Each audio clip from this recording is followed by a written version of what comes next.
ओम शांति। ओम शांति। आम सम्मुखें जो उपस्थित अच्छा मुंडमराई ओम शांति आश्रम बीके संतोष भाई बाबा पाखक आसिक ओम शांति आश्रम आसिक बहुत जन भाई भौणी मैंने निज जीवन को बहुत मात्रा रे परिवर्तन करिसेंती। आ बहुत जनकर बहुत अलग अलग टाइप रो सब अनुभव अच्छे। बाबा भौणी मानक निमित्त करिसेंती। आमे वर्तमान जो भाई को पाखरे उपस्थित अच्छे से भाई जनक राजयोगिनी दीदी सौदामिनी दीदी को पाखरे दीर्घ 12 वर्ष ऊर्ध्वर समय रहीकि क्लास करिकी आसीचंती। आमे भाई को मुखरू शुणा से लाइफ रे केती कोन परिवर्तन आनिचंती आ बाबा को केमिति जानिले बाबा को जानिया पूर्व तांकर परिस्थिति केमिति थिला पर केमिति सब परिवर्तन आसे। बेसिकली मु एई चैनल माध्यम रे बहुत जन भाई भौणी मानकर परिवर्तन एई जो परिवर्तन बाबा मध्य मुरली रे मध्य कहउचंती जे पिला माने निजको बहुत मात्रा रे परिवर्तन करियार अछि। जेहेतु दुनिया विनाश हेबाको विनाशर सम्मुखरे अछि। दुनिया कहउचंती पिला माने निजको परिवर्तन करो। आउ सौदामिनी बीके सौदामिनी दीदी एठी गोटे सुंदर बगीचा तैयारी करचंती। जो बगीचा रे सुंदर सुंदर आत्मा माने फूल सदृश अछंती। आउ भौणी बहु जन को बाबा को मार्ग रे आनिचंती। आउ से भितरु बीके संतोष भाई अन्यतम भाई। ओम शांति। आउ आमर ए चैनल को आपन को स्वागतम। स्वागत भाई। आपण बाबा को केबे जानिले प्राय केते वर्ष हबो जानिलेनी बाबा को? दीर्घ 12 वर्ष उर्ध हबार जानियार बाबा को वर्षरु उर्ध 12 वर्षरु उर्ध हबो बाबा को जानिबार। भाई आपण कोठू प्रथमे जानिया पाइले बाबा को? बाबा को जानिया पाइली जे सुरत रे जते बेले आमे सर्विस पे जाइथलु छोटो मोटो काम करिया पे परिवार अवस्था थिला। तो सेठे बा हमर रूम रे जते भाई रहउथिले हमर बीके भाई दुई भाई रहउथिले। आपण सुरत रे माने जो मशीन चले होतले ना छंचा चले मशीन चले जाइथिले। सेठी केही जने भाई आसीरी माने कहिले जे एमिति रूम रे जोको मध्ये चालुथुला जे ब्रह्मा विष्णु महेश्वरଙ୍କର फोटो रखी तांगे दीर्घ अमृत बेला समय रे जोग करी। आमे सेतलु छोट अज्ञानी तो आमु से प्रभाव पड़ियार नै। आमे अन्य अन्य ढांचा रे आमे बुलियार मस्ती करियार मौज करियार किंतु टिके टिके नशा चढ़िला तांकर जो कथावार्ता परिवर्तन तांको देखी तांगे केते सुख शांति आ केते प्यार कथावार्ता मीठा कथावार्ता सुंदर कथावार्ता तांगर व्यवहार आचार विचार आमु होले सेडा इच्छा लागिला। से भाई कथाबार्ता बेसिकली व्यवहार आपन को भल लगला। तो से भाई आपन को नेले निकटस्थ ब्रह्मा कुमारी ईश्वरीय विश्वविद्यालय को नेले आपन को? से गुरुवार दिन गोटे दिन थिला से दिन नहीं गले तो बहुत सेठी जाई खुशी लागिला बहुत संतुष्ट लागिला। जैसे सब छोट छोट छुआ मध्य सेटे आसिकरी जोग प्राणायाम बाबा को कोभली ध्यान रे बसुन बहुत बड़ हॉल थिला। सेटे निश्चय कली जे मु ए सब आसिया चेष्टा करिवि। तो चेष्टा जारी थिला किंतु समय हमरो कर्म हमरो सबू को साथ दे पालिनी सेठी पहुँची हेलानी। थरे दी थर गली बस सेती समय मध्य पाहियार नै सेटा मध्य धीरे धीरे आउ से निकटस्थ हेलिनी अन्य जगह को पळे गली तो भूली गली से समय गला।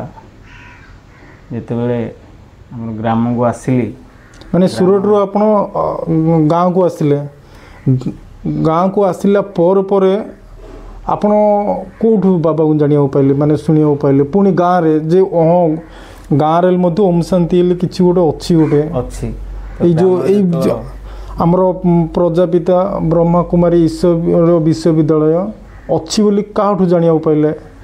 ସେ ଗ୍ରାମ ଭଉଣୀମାନେ ଗଲେ କ୍ଲାସେସ୍ କରେ। ଲକ୍ଷ୍ମୀ ଭଉଣୀ ଆଉ ଦିଦି ଯାଇଥିଲେ। ସୌଦାମିନୀ ଭଉଣୀ ଆଉ ଜଣେ ଭଉଣୀ ଥିଲେ ସେ ଏବେ ନାହାନ୍ତି ତ କ୍ଲାସେସ୍ କରୁଥିଲେ ତ ଆମକୁ ସେଥିରେ ସବୁବେଳେ ଇଚ୍ଛା ଲାଗିବାର କିନ୍ତୁ ସମୟ ପାଇବାର ନାହିଁ ଆସିପାରିବାର ନାହିଁ କିନ୍ତୁ ସମୟ ଅନୁଯାୟୀ ବାବା ଟଚିଂ କରେଇଲେ ତ ଧୀରେ ଧୀରେ ତାଙ୍କର କୌଣସି ପ୍ରୋଗ୍ରାମ୍ ଗୋଟେ ଥିଲା ପନିପରିବା ବ୍ୟବସାୟ ମୁଁ କରୁଥିଲି ସେ ସମୟରେ ପନିପରିବା ଦେଇକି ସେ ଭଉଣୀ ସହିତ ମୁଲାକାତ ହେଲା ଧୀରେ ଧୀରେ ଟିକେ ଟିକେ କରି ଆଶ୍ରମକୁ ଆସିବାରେ ଲାଗିଲି କେବେ ବେଳେବେଳେ ଆସିବାର ଧୀରେ ଧୀରେ ବଢ଼ିଆ ଲାଗିଲା ବାବା ବହୁତ ସବୁ କାମରେ ଯେଉଁ କାମ ହେଇପାରିବନି ସେ ବାବାକୁ କହିକିରି ଗଲା ସେ କାମ ହେଇଯାଉଥାଏ ସୁଖରେ ହେଇଯିବ ସରଳରେ। ହେଲେ ଧୀରେ ଧୀରେ କରିକିରି ଆପଣ କ୍ଲାସ୍ କରିବାକୁ ଲାଗିଲେ କ୍ଲାସ୍କୁ ଆସିବାକୁ ଲାଗିଲେ ଯେଉଁ ଆଗେ ତ ମର୍ଣ୍ଣିଂରେ ହେଉଥିଲା ଏବେ ତ ଆମର 4:45ରୁ କ୍ଲାସ୍ ଆରମ୍ଭ ହେଇଯାଉଛି ମର୍ଣ୍ଣିଂ ଆଗେ ମର୍ଣ୍ଣିଂରେ ଆମର କ୍ଲାସ୍ ଉପରବେଳା କ୍ଲାସ୍ ସବୁବେଳେ ଉପରବେଳା କ୍ଲାସ୍ ଆପଣ ସବୁବେଳେ ଆସିବାର ତାପରେ ଧୀରେ ଧୀରେ କରି 7 ଡେଜ୍ କୋର୍ସ ବି ଆପଣ କଭର୍ କଲେ ତାପରେ କ୍ଲାସ୍ ଆଟେଣ୍ଡ କଲେ କ୍ଲାସ୍ ଆଟେଣ୍ଡ କରିବା ପରେ ପରେ ଭଉଣୀ ଆପଣଙ୍କୁ ବହୁତ ଜାଗାକୁ ସେବା କରିବା ପାଇଁ ମଧ୍ୟ ପଠାଇଲେ ଅମୃତବେଳାରେ ଆପଣ ଉଠିକିରି ଯୋଗ କଲେ ଧୀରେ ଧୀରେ ଆପଣ ଗୋଟେ ରେଗୁଲାର ଷ୍ଟୁଡେଣ୍ଟରେ ଭାଇ ପରିଣତ ହୋଇଗଲେ। ଜାଣିବା ପୂର୍ବରୁ ଆପଣଙ୍କୁ ସବୁ ମାନେ ଆମ ହିନ୍ଦୁ ଧର୍ମରେ ବହୁତ ପ୍ରକାର ଦେବୀ ଦେବତା ମାନେ ଅଛନ୍ତି ଯେମିତି ହନୁମାନ ଅଛନ୍ତି ଲକ୍ଷ୍ମୀ ଅଛନ୍ତି ସରସ୍ୱତୀ ଅଛନ୍ତି କାଳୀ ଅଛନ୍ତି ଆପଣ କାହାକୁ ବେଶୀ ମାନେ ହୃଦୟର ସହିତ ଡାକୁଥିଲେ ବା ଉପବାସ କରୁଥିଲେ କିମ୍ବା ମନ୍ଦିରକୁ ଯାଉଥିଲେ ସେମିତି କିଛି ଅଛି? ସେମିତି କିଛି ନୁହେଁ ଆମର ତ ହିନ୍ଦୁ ଧର୍ମ ସମସ୍ତଙ୍କୁ ଡାକିବା ସମସ୍ତଙ୍କୁ ସମ୍ମାନ ଦେବା ସମସ୍ତଙ୍କୁ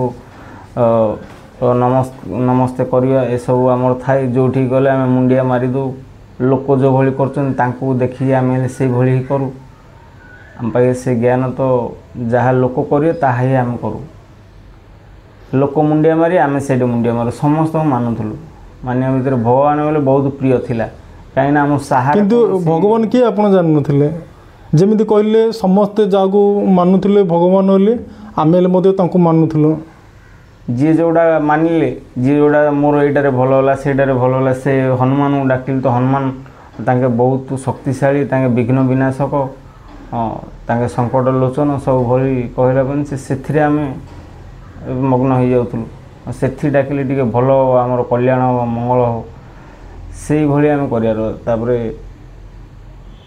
ତାପରେ ଧୀରେ ଧୀରେ କରିକି ଆପଣ ଯେତେବେଳେ ଆଶ୍ରମକୁ ଆସିଲେ ଭଉଣୀମାନଙ୍କ ଠାରୁ ସୌଦାନୀ ଦିଦିଙ୍କ ଠାରୁ ବା ଲକ୍ଷ୍ମୀ ଭଉଣୀ ଠାରୁ ଧୀରେ ଧୀରେ କରି ବାବାଙ୍କର ପରିଚୟ ପାଇଲେ ଆଉ ଜାଣିପାରିଲେ ଯେ ଦୁନିଆରେ ପ୍ରକୃତରେ ଭଗବାନ ହେଉଛନ୍ତି ପରମପିତା ପରମାତ୍ମା ଜ୍ୟୋତିର୍ବିନ୍ଦୁ ସ୍ୱରୂପ ସେ କେବେ ଜନ୍ମ ମରଣ ଚକ୍ରରେ ଆସୁନାହାନ୍ତି ଏତିକି ତ ଆପଣ କନଫର୍ମ ହେଇଯାଇଛନ୍ତି ସେ ସମୟରେ ଯେତେବେଳେ ନୂଆ ନୂଆରେ କ୍ଲାସ୍ ଆସିଲେ ପରେ ଏତିକି ଜାଣିବା ପାଇଁ ଚାହିଁଲେ ଜାଣିବା ପରେ ମେଡ଼ିଟେସନ୍ କଲେ ଅମୃତବେଳାରେ ଉଠିବା ନହେଲେ ତ ସେବା କରିବା କ୍ଲାସ୍ କରିବା ଏସବୁ ହେଲା ଏବେ ଆମେ ଭାଇଙ୍କ ଠାରୁ ଶୁଣିବାକୁ ପାଇବା କ'ଣ କ'ଣ ପରିବର୍ତ୍ତନ କରୁଛନ୍ତି କ'ଣ କ'ଣ ତ୍ୟାଗ କରୁଛନ୍ତି ଲାଇଫ୍ରେ ଆଗକୁ ବଢ଼ିବାକୁ ଗଲେ ତ ବହୁତ କିଛି ତ୍ୟାଗ କରିବାକୁ ପଡ଼େ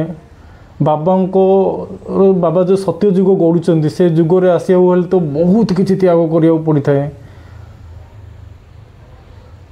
ଭାଇ ଆପଣ କ'ଣ ତ୍ୟାଗ କରିଥିଲେ କୁହନ୍ତୁ କ'ଣ କ'ଣ ଆପଣଙ୍କର ଏମିତି ବ୍ୟାଡ଼୍ ହ୍ୟାବିଟ୍ ଥିଲା ସବୁ ମନ୍ଦ ଅଭ୍ୟାସ ଥିଲା ଯେଉଁଟା ଆପଣ ଛାଡ଼ିଥିଲେ ଆପଣ ନିଜେ ମୁଖରୁ କୁହନ୍ତୁ ଆପଣ ଡ୍ରିଙ୍କ କରୁଥିଲେ ମଦ ବି ପିଉଥିଲେ ଆଉ ପୁଡ଼ିଆ ପାଣି ଖାଉଥିଲେ ଆମିଷ ଖାଉଥିଲେ ରସୁଣ ପିଆଜ ଭରପୁର ଏସବୁ ଥିଲା ପ୍ରାୟ ମଦ ତ ମୁଁ କହିବାକୁ ଗଲେ ଭାଇ ବହୁତ ପରିମାଣରେ ସେ ପିଉଥିଲେ ମାନେ ବହୁତ ବର୍ଷ ତଳେ ସେ ସବୁ କେମିତି କ'ଣ ଛାଡ଼ିଥିଲେ କୁହନ୍ତୁ କାହିଁକିନା ଆଜିକାଲି ଦୁନିଆରେ ବହୁତ ବଡ଼ ଗୋଟେ କଷ୍ଟ ଯେ ମଦ ଛାଡ଼ିବା ବହୁତ ବଡ଼ କଷ୍ଟ ଇଭେନ୍ ଆମର ଗଭର୍ଣ୍ଣମେଣ୍ଟ ମଧ୍ୟ ଆପ୍ରୁଭାଲ୍ ଦେଇଛି ଯେ ମଦ ବିକ୍ରି କରାଯାଇପାରିବ ବୋଲି ଆଉ ଦୁନିଆରେ ବହୁତ ଲୋକ ମଦ ଗଞ୍ଜେଇ ଏସବୁର ଶିକାର ହୋଇ ଅକାରଣରେ ଜୀବନ ଯାଉଛି ବହୁତ ମାତ୍ରାରେ ବାଇକ୍ ଆକ୍ସିଡେଣ୍ଟ ହେଉଛି ବସ୍ ଆକ୍ସିଡେଣ୍ଟ ହେଉଛି ବହୁତ ମାତ୍ରାରେ ଯାନବାହନ ଆକ୍ସିଡେଣ୍ଟ ହେଉଛି आ दुनिया रे बहुत प्रकार क्राइम मद जोग होचे गोटे सर्वे रु जना जायछि जे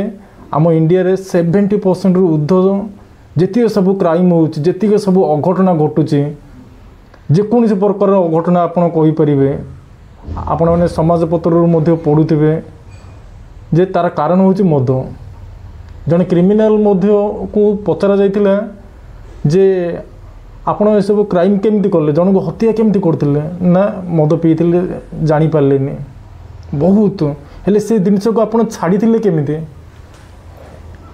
आनिश तो धीरे धीरे मुझे जितेबाला सूरत रु आसिली ये टिके भक्ति कर लगिली मंदिर मस्जिद हिसाब से मुझे आनिश छाड़ा इच्छा कली जे मु आनिश छाड़देवी आनिश गोटे राक्षस भोजन मत इच्छा ही ना जे दुनिया रे कौन से कुकर्म करने को इच्छा न था किंतु अज्ञान कारण मु तो जानी न पारे सब टिके टिके करदेवार से भितर मोर इच्छा नाला आनिश तो टोटल यही 15-16 वर्ष है छाड़देले आनिश किंतु ड्रिंक्स काम ये सब बाबा को जानिया पूर्व थिला आपनर बाबा को जानिबा पूर्व ये सब आपन करूथिले हेले सब छाड़िले केमती आपन जोगर शक्ति सेमिति किछि आनिश तो छाड़ी देथिल किंतु ड्रिंक टिके टिके बेले बेले ले जिवार सब ड्रिंक हेले मध्य इच्छा हेबार नाही कष्ट हेबार आत्मा को ड्रिंक नहीं गला परे हेले मध्य सांग साथी रे पड़ी टिके टिके नहीं जिवार किंतु बाबा को जानी धीरे धीरे छाड़ियारे लगिली आपण वर्तमान बाबा को जानला परे पूरा कंप्लीट ए सब जिनस पूरा माने दूरे की रखिचंती से मद हो गंजे हो कि जहाँ भी किछु आपनर मंद अभ्यास भाई वर्तमान बहुत वर्ष होलानी निजको परिवर्तन कर ना सी पूरा शुद्ध शाकाहारी ना आमिष रसुण पियाज ए सब किछि भी सेवन करूना आउ इटा छाड़िया भाई को बहुत टाइम लगी किंतु अमृतबला केमती उठते कहीं राति 2टा 3टा उठा एत सहज नुहे किंतु बाबा बहुत पिला माने संभव कर देखते बाबा को तो संकल्प करवाटा आमर डेरी किंतु बाबा टिके इशारे संकल्प टिके करदेला माने से अमृत बेला तो आमको उठाई दियंती आउ अन्य जो भी काम तो बाबा जो गोटे कहीकि आमको कहवाटा ही लेट बाबा तो सब काम आम पाखे पाखे था काम निजे किंतु करिया पड़े किंतु बाबा साथ दियंती किंतु से कामटा जोटा कि बहुत कठिनाई रे हम से सहजरे कामटा आमको हल्का हल्का कामटा करी बाबा रखी दियंती आम पाए आम साथी बाबा को आम जो दिन जानिलु बुझिलु जे बाबा आम साथी ही रोचंदी आमको कोलैकी काखेकी पूरा गेला दुलारे ही रखिचंदी किंतु आमे ही बाय चांस आमे आत्मा भूली जाऊचे आमे आत्मा भूली जाए बाबा को याद ही करि पारुनु आमर सेटा दुर्गुण आमर जन्म जन्मर 84 जन्मर जो संस्कार आमे निजे भूली जाऊचे किंतु बाबा तो आमको साथी कोले कोन अनुभव करचंती जे किछि गोटे हठात स्वप्न होइछि बा राति रे आपण कहितले बाबा मते 3टा 4टा एम रे उठे देबे आ बाबा आसी रे आपण केमिति को माध्यम रे आपण अमृतबला रु उठाई चंदे एमिति केबे अनुभव करचंदे बाबा तो सदा सर्वदा जिते बेले भी संकल्प करियो सेते बेले हमको उठाई दियंती किंतु आम कोड़े कमी भूल भटका कले मध्य बाबा सुधारिया को मध्य हमको टे कड़ा कथा मध्य कड़ा भावना रे हमको टिके प्यार कड़ारे से कही दियंती एमती करन सेमती करन बहुत दुखदायी आओ बाबा थरे बेले गोटे स्वप्न देखिले जे मधुबन थरे जाइथिली तो अमृतबला क्लास टिके जीवार ना मत टिके अमृतबला टिके दिने बाबा आसी अमृतबला से कहले बापे बच्चे तोर ये सबकि तोर ये दुनिया रे तोर कहीं नहीं ये सब तोर संपत्ति धन जन मन सब ये तोर ତ ସେଦିନଠୁ ମୋତେ ଏତେ ନଶା ଚଢ଼ିଲା ତ 2ଟା ମଧ୍ୟରୁ ହିଁ ମୋର ଅମୃତବେଳା ନିଦ ଭାଙ୍ଗି ବାବାକୁ ପାଖକୁ ଯୋଗ ପୁରା କରିବାକୁ ଯାଉଥାଏ। ଏତିକି ବାବା ଶକ୍ତି ମଧ୍ୟ ଦେଉଛନ୍ତି, ସବୁ ନିର୍ମଳ ଭାବରେ ମୋର ଆତ୍ମିକ ଭାବନା ରହୁଥାଏ। ଆମର ଜ୍ଞାନଟା ପୁରା ପଞ୍ଜଳ ଭାବେ ଆମେ ଯାହା କିଛି ସାମ୍ନା ବାଲା କହିବ କି କରିବ ବୁଝି ହେଇଯାଉଥାଏ। କିନ୍ତୁ ମଧୁବନର ଘର ଗ୍ରାମକୁ ଆସିଲା ପରେ ଟିକେ ଟିକେ ସବୁ କାମ ମୁହଁରେ ଆମେ ଘର ଗୃହସ୍ଥତି ରହି ସବୁ ଟିକେ ଟିକେ ଆମର ଆସୁଛି ହେରି, ସେଥିପାଇଁ ଆମେ ଟିକେ ଟିକେ ବାବାକୁ ଭୁଲି ଯାଉଛେ। ସେଥିପାଇଁ ହିଁ ଦୁଃଖ। ବାବା ତ ଆମ ବହୁତ ସୁଖ ଶାନ୍ତି ଖୁସି ଆନନ୍ଦରେ ରଖିବାକୁ ହିଁ ଚାହାନ୍ତି। ଆଉ ଗୋଟେ ପରିବାରରେ ରହୁଛନ୍ତି ବହୁତ ଜଣ ସଦସ୍ୟ ଅଛନ୍ତି, ମାନେ 12 ଜଣ ସଦସ୍ୟରୁ ଅଧିକ ହେବେ ସପୋଜ୍। ଆଉ ଭାଇ ଘରର ସବୁଠୁ ବଡ଼ ପୁଅ କୌଣସି କଥା ଯଦି ଆପଣ ସମାଧାନ କରିପାରନ୍ତି ନାହିଁ, ଏମିତି କଥା ଉଠେ ମଧ୍ୟ, ସେଇଟା ଆପଣ କେମିତି ସମାଧାନ କରନ୍ତି? ହୁଏତ ଭାଇ ଭିତରେ ମଧ୍ୟ ଝଗଡ଼ା ହେଇଯାଏ, ମାନେ କୌଣସି କଥାକୁ ନେଇ ଝଗଡ଼ା ତ ନୁହେଁ, ଆର୍ଗୁମେଣ୍ଟ ଯୁକ୍ତି ତର୍କ ଗୋଟେ ହେଇଯାଇପାରେ, ନହେଲେ ତ ପରିବାରର ଯେକୌଣସି ସଦସ୍ୟକୁ ନେଇ ଗୋଟେ ଯୁକ୍ତି ତର୍କ ହେଇଯାଏ। ସେହି ସମୟରେ ଆପଣ କେମିତି କ'ଣ ସମାଧାନ କରନ୍ତି? ମୁହଁ ଖୋଲି ତ ଆପଣ ଝଗଡ଼ା କରିପାରିବେନି କି ଯୁକ୍ତି ତର୍କ ମଧ୍ୟ କରିପାରିବେନି। ସେହି ସମୟରେ ଆପଣ କେମିତି ସମାଧାନ କରନ୍ତି ସେ ପରିସ୍ଥିତିକୁ? ଏମିତି ଦୁଇ ଭାଇ ଟିକେ ଟିକେ ଆମର ଖିଟପିଟି ହୁଏ, ହେଲା ପରେ ଟିକେ ଆମର ମା' ଆମ ସାଥିରେ ରହୁଥାଏ। ମା' ମଧ୍ୟ ଆମର ବାବାଙ୍କର ଜ୍ଞାନ ହିଁ ଶୁଣୁଛି। ଆଉ ସେଥିରେ ମା' ମଧ୍ୟ ମୋ ସାଥିରେ ଦେବ କି ବାବାକୁ ଯୋଗ କରି ପୁଅ କହ, ତ ମା' ମଧ୍ୟ ଚିଠି ଲେଖିକି ପକାଇବ।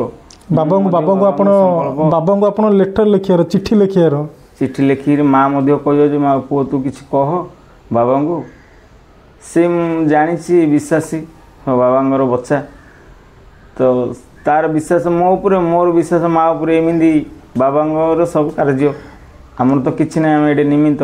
ସେଥିରେ ବାବାଙ୍କୁ ଲେଟର୍ ଲେଖି ଆମେ ପକାଉ, ସେଇଟା ଆମର ଧୀରେ ଧୀରେ ଶାନ୍ତ ହେଇଯିବ। ସେମିତି ବାବା ହିଁ ଶାନ୍ତ କରିକି ଆମ ଘର ଆଜି ପର୍ଯ୍ୟନ୍ତ ଲମ୍ବି ଚାଲିଛି। ଏ ସବୁର କ୍ରେଡ଼ିଟ୍, ଏ ଯେଉଁ ସବୁ ସମସ୍ୟାର ସମାଧାନର କ୍ରେଡ଼ିଟ୍ ଆପଣ ବାବାକୁ ଦେବାକୁ ଚାହୁଁଛନ୍ତି ଯେ ବାବା ଯୋଗୁଁ ହିଁ ଏଇଟା ସମ୍ଭବ ହେଲା? ବାବା ଯୋଗୁଁ ହିଁ ସମ୍ଭବ। ବାବା ନଥିଲେ ତ ଏସବୁ କିଛି ଆମର ଘର ଯେମିତି ଲୋକ ଯେଉଁଭଳି ଅଲଗା ସେପାରେଟ୍ ହେଇଯାଉଛି, ଆମର ସେଇଭଳି ମୁଁ ଭାବୁଛି ହେଇଯାଆନ୍ତା। କିନ୍ତୁ ଆପଣ ଏବେ ସମସ୍ତେ ମିଶିକି ଅଛନ୍ତି ଏକା ମିଶିକି। ତାର କାରଣ ହେଉଛି ବାବା, ଯେ ବାବାଙ୍କର ଯୋଗ ଶକ୍ତି, ବାବା ସାଥିରେ ହିଁ ରହୁଛନ୍ତି। ଆମକୁ ଏକଜୁଟ କରି ବାବା ହିଁ ରଖିଛନ୍ତି। କିଏ କାହାକୁ ମାନୁ, କିନ୍ତୁ ବାବାଙ୍କର ତ ସବୁ ବଚେ ନା, ସେଥିପାଇଁ ବାବା ହିଁ ସମସ୍ତଙ୍କୁ ଏକ କରିକି ହିଁ ରଖିଛନ୍ତି ବାବା। ଭାଇ ଆପଣ ବର୍ତ୍ତମାନ କ'ଣ କରୁଛନ୍ତି? ମାନେ କ'ଣ କାମ କରୁଛନ୍ତି କୁହନ୍ତୁ ଭାଇ, ମାନେ ଜାଣିବାକୁ ଚାହୁଁଛନ୍ତି, ଆମର ଭିଉର୍ସ ମାନେ ଜାଣିବାକୁ ଚାହୁଁଛନ୍ତି, ଭାଇ ଭଉଣୀ ମାନେ ଜାଣିବାକୁ ଚାହୁଁଛନ୍ତି। ମୋର କାମ ଦେଖିବାକୁ ଗଲେ ମୁଁ ଆମର ଚାଷ ଉପରେ କାମ କରେ। ଚାଷ ଉପରେ ଆମର ଟ୍ରାକ୍ଟର ଡ୍ରାଇଭରିଂ ଟିକେ କରେ, ପିକଅପ୍ ଡ୍ରାଇଭରିଂ କରେ, ସବୁ ପ୍ରକାର ଗାଡ଼ି, ଛୋଟ ଛୋଟ ଗାଡ଼ି ମାଧ୍ୟମରେ ଛୋଟ ପେଟ ପୋଷଣ ପାଇଁ କିଛି କାର୍ଯ୍ୟ କରେ। ସେଥିରେ ହିଁ ସେଇ ଚାଷ ଉପରେ ହିଁ ମୋର ଫୋକସ୍। ଆଉ କୌଣସି ଜିନିଷ ଟିକେ ସାଇଡ଼୍ରେ ମୁଁ ଖାଲି ଷ୍ଟିପିଂ ଟାଇପ୍ର ଭାଇ ସବୁ କରେ। ଗାଡ଼ି, ଏ ଯେଉଁ ଗାଡ଼ି ଲାଇନ୍ରେ ସେ ଭାଇ କରେ, ମୁଁ ଚାଷ ଉପରେ ମୋର ଫୋକସ୍। ଆଉ ଗୋଟେ କଥା ମୁଁ କହିବାକୁ ଯାଉଛି, ସନ୍ତୋଷ ଭାଇ କୌଣସି ସାମାନ୍ୟ ଭାଇ ନୁହନ୍ତି। ବିକେ ସୌଦାମିନୀ ଦିଦିଙ୍କର ଜଣେ ଆଜ୍ଞାକାରୀ ଷ୍ଟୁଡେଣ୍ଟ, ଆଉ ବହୁତ ବଡ଼ ସେବାଧାରୀ। ମାନେ ଭାଇ ନିଜେ ବହୁତ କିଛି ଆମାଉଣ୍ଟ, ପଇସା କଥା କୁହନ୍ତୁ, ତନ୍ ମନ୍ ଧନ୍ ଲୁଚେଇକିରି ମଧ୍ୟ କରୁଛନ୍ତି ଘରେ। ଏଇଟା ମୁଁ କହିବା କଥା ନାହିଁ, କହିଦେଉଛି। ଯେହେତୁ ମୁଁ ସନ୍ତୋଷ ଭାଇଙ୍କୁ ପର୍ସନାଲି ଜାଣିଛି, ମୁଁ ନିଜେ ଦେଖିଛି ମଧ୍ୟ, ସେ ବହୁତ ମାତ୍ରାରେ ସେବା କରୁଛନ୍ତି। ମାନେ ପାଖରେ ଯେଉଁ କହୁନାହାନ୍ତି, ପାଖରେ କିଛି ନଥିବ ଆପଣଙ୍କ ପାଖରେ, କିନ୍ତୁ ଆପଣ କେମିତି ହେଲେ କେଉଁଠୁ ବାକି କରିଲେ ମଧ୍ୟ ସେବା କରୁଛନ୍ତି। ସନ୍ତୋଷ ଭାଇ, ମୁଁ ପୁଣି ଥରେ କହିଦେଉଛି, ପଇସା ପାଖରେ ନଥିଲା ହେଲେ ମଧ୍ୟ ସେ ବାକି କରିକି ବାବାଙ୍କର ସେବା କରୁছে। ପାଖରେ ପଇସା ଥାଇକି ମଧ୍ୟ ସେବା କରୁଛନ୍ତି ଭାଇ, କିନ୍ତୁ ପାଖରେ ପଇସା ନଥାଇକି ମଧ୍ୟ ସେବା କରୁଛନ୍ତି। ଏଇଟା କୌଣସି ମାନେ ଛୋଟ କଥା ନୁହେଁ। କେମିତି କ'ଣ ଭାଇ ସେବା କରୁଥିଲେ ଟିକେ କହିପାରିବେ? ସେବା ତ ମୋତେ ବହୁତ ଇଚ୍ଛା ଲାଗେ ସେବା କରିବା ପାଇଁ। ଆମର ତ ଏଠି କିଛି ନାହିଁ, ସବୁ ବାବାଙ୍କର, କିନ୍ତୁ ସେତିକି ମୁଁ ବାବାଙ୍କୁ କରିପାରୁନି ସେବା। କିନ୍ତୁ ଯେତିକି ମଧ୍ୟ ସେବା ମୁଁ କରୁଛି ତ ବାବା ରିଟର୍ଣ୍ଣରେ ସାଙ୍ଗେ ସାଙ୍ଗେ ହିଁ ମୋତେ ଡବଲ କରି ଦେଇ ଦିଅନ୍ତି। କାହିଁକିନା ଦେଖୁଛନ୍ତି ଆମର ପରିସ୍ଥିତି। ଏବେ ରିସେଣ୍ଟଲି ଯେତେବେଳେ ଘର ତିଆରି ହେଇଥିଲା, ମାନେ ଘର ଏବେ ବି ତ ଚାଲିଛି ଘର ତିଆରି, ମାନେ ଭାଇ ଟ୍ରାକ୍ଟର ଆଣିକିରି ବାଲି ଗୋଡ଼ି ସିମେଣ୍ଟ ଏମିତି ବହୁତ ବୁହାଇଛନ୍ତି। ଆଉ ନିଜେ ମଧ୍ୟ ହାତରେ ଗୋଡ଼ି ମାନେ ସିମେଣ୍ଟ ଘାଣ୍ଟିବା, ଇଟା ବୋହିବା, ଏମିତି ଗୁଡ଼ାଏ ଭାଇ କାମ କରୁଛନ୍ତି। ଖାଲି ଏବେ ନୁହେଁ, ଏ ଆଶ୍ରମ ଯେତେବେଳେ ଆରମ୍ଭ ହେଲା ସେଇ ଦିନଠାରୁ ଆରମ୍ଭ କରିକି ଆଜି ପର୍ଯ୍ୟନ୍ତ ଭାଇ ତନ ମନ ଧନ ବହୁତ ମାତ୍ରାରେ କରୁଛନ୍ତି। ସେବା କଲେ ତାର ଫଳ କ'ଣ ଆପଣଙ୍କୁ ମିଳିଛି? ବାବା କହୁଛନ୍ତି ନା, ପିଲାମାନେ ତମେ ମାନେ ସେବା କର, ତାର ଫଳ ନିଶ୍ଚିତ ଭାବରେ ମିଳିବ। ଆପଣ କ'ଣ ତାର ପ୍ରାପ୍ତ ହୋଇଛି? ଖାଲି ଏ ଜନ୍ମ ନୁହେଁ, 21 ଜନ୍ମ ପାଇଁ ସେବାର ଫଳ ମିଳିବ। ଆଉ ବାବାଙ୍କର ଫେଭରାଇଟ୍ ପିଲାମାନେ ହେଉଛନ୍ତି ସେବାଧାରୀ ପିଲାମାନେ, ବାବାଙ୍କର ଫେଭରାଇଟ୍।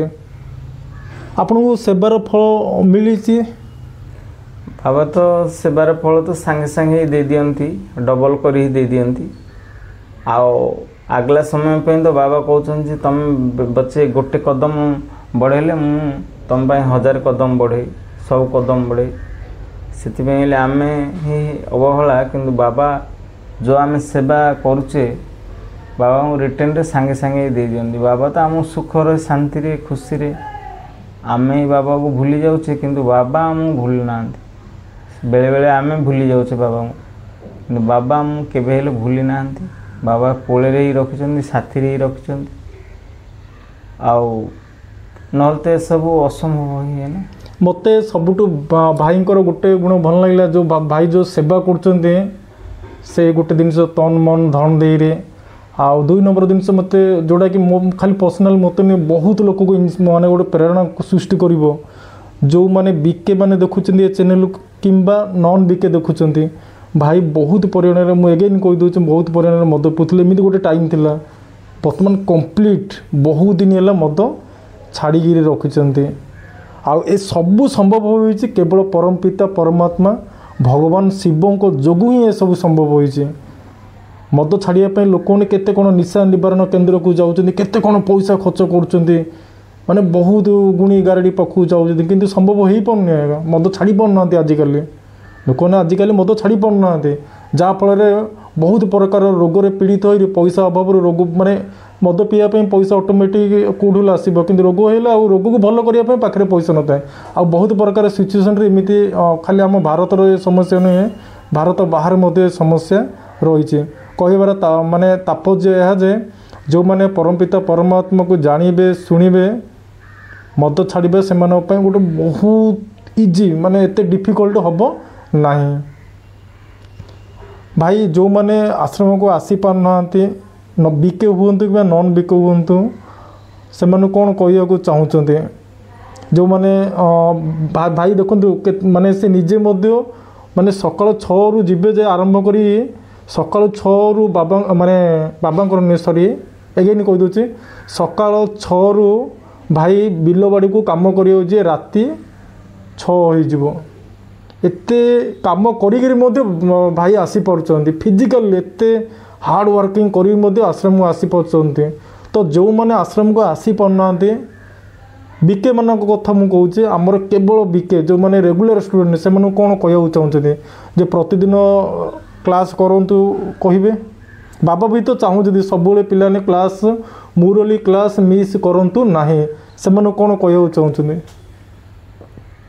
ଦେଖନ୍ତୁ, ଆମର ତ ଆମେ ଆତ୍ମାନ୍ତ ଯେତେ ଆମେ ଯୋଗ କରିବା, ଯେତେ କ୍ଲାସେସ୍ କରିବା, ଆମର ପାପ ସବୁ ନଷ୍ଟ ହେଇଯାଉଛି।